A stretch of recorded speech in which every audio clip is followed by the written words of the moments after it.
maanta taariikhdu tahay 10 bishii August kuna beegan 27 safar 1448 waxaan joognaa degmada Ceelaf Weyn oo aan soo gaarsiinay raashin dhan 450 qoys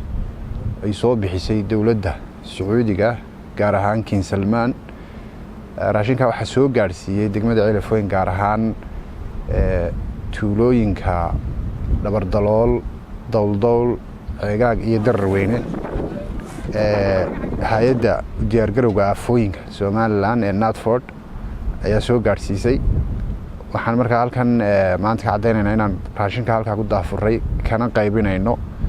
ay nagala soo qayb galeen golihii deegaanka ugu horeeyaan maayirka ku xigeenkii iyo golihii deegaankaba waxaan rajayn doonaa insha Allah inay wax badan ka tari doonto raashinkaasi oo noocyo kala duwan ka kooban dadka jilicdasan ay saameeyeen abaaruhu ilaahayna waxaynu ka bari doonaa ilaahay idamkii ilaahay inuu noo soo shubo raxmaadkiisa waqti adag baa lagu jiraa biidnillah ilaahay sa rajadiisa iyo deeqdiisa lagama quusto kama naquusan doono biidnillah waxaan joognaa degmada Ceelaf Weyn waxa hay'adda Natford soo gaarsiisay 450 qoys oo loogu talagalay dadka danyarta ah in loogu gurmado oo soo bixiyay dawladda Sacuudigu aad iyo aad baan ugu mahad celinaynaa hay'adda Natford iyo cid kasta oo dabada ka soo riixdeen soo gaarsiisay ilaahayna subhanahu wa ta'ala waxaanu ka baryaynaa intan iyo in ka badan ba ilaahay subhanahu wa ta'ala dadka baahan baahida ka saaro isaga gacmihiisa lagu dhirgaa lagu baahi beela aad baan laakiin ugu mahad celinaynaa cidda u soo garatay inay degmada kala qayb qaadato baahiyaadka ka taagan waanu ka guddoonnay afarta tuulo 450 qoys la gaarsiinayo waanu gaarsiinaynaa hay'adana waa ka guddoonnay aad iyo aad u mahadsanyihiin maanta ay bishu tahay 10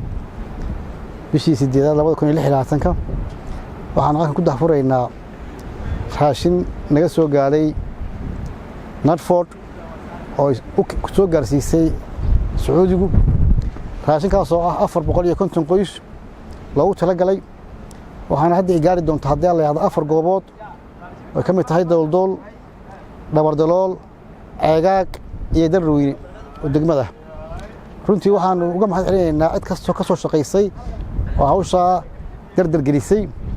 waxaan rajaynaynaa in ay shaqaalaha iyo teamkan ka mareeya Natford ay dhammaan wada gaarsiin doonaan oo si hagarsan aan ku ognahay inay shaqadooda tahay ay uga shaqeyn doonaan oo ka mahad celinaynaa miisaanka xasanaadka Allah ku daro cid kasta oo ka shaqeysay waxaan Natford ahaan soo jeedinaynaa waxa kala yar horeeya qoraalka iyo waa ka horeeyay keenitaankiina waxaan rajaynaynaa in laftigiina waqti dardar gelisaan maadaama qofkii la qoray uu handado oo muddo badan sugayo waxa wanaagsan marka la qoraba in wixii oo diyaarad la keeno oo aan shaagtiin dambe dib u dhicin taana waa soo jeedinaynaa waxaan soo jeedinaynaa aad iyo aad baa u mahadsantihiin dhammaantiinba waxaanu halkan kaga guddoomaynaa raashinka 450 qoysa ee Sacuudigu soo bixiyay ee ugu deeqay dadka danyarta ilaahay baa mahad leh intaan waanu ka guddoonay waxaan rajaynaynaa inay in ka badan oo kale insha Allah ilaahay ugu soo dhiibi doono waxaanu ka mahad celinaynaa deeq raashina oo 90 kartoona oo soo gaaray aaga degmada Ceelaf Weyn Dabardalool oo ay ku deeqday hay'adda Sacuudigu dawladda Sacuudigu aynana soo gaarsiisay hay'adda masiibooyinka iyo afooyinku aad iyo aad baan uga mahad celinaynaa anigoo ah Faarax Guuleed Ducaale jooga degmada Dabardalool gudoomiyaheeda hay'adda na soo gaarsiisay raashinka 90 qoys Natford aad ka guddoomay aad baan idinka mahad celinayaa intan iyo inta ku harsanba assalaamu calaykum warahmatullahi waxaanu joognaa deegaanka degmada Ceelaf Weyn kamida Dabardalool tuulada Dabardalool oo aan soo gaarsiinay kana qaybinay raashin dhan 90 qoys ay soo bixisay dawladda Sacuudigu soona gaarsiisay hay'adda dawliga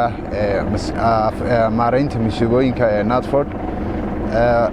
waxaan rajaynaynaa insha Allah inay wax weyn ka tari doonto inta la soo gaarsiiyay kood dambe oo soo socon doonaaba baahida iyo xaaladda abaareed ee deegaanka ka jirta.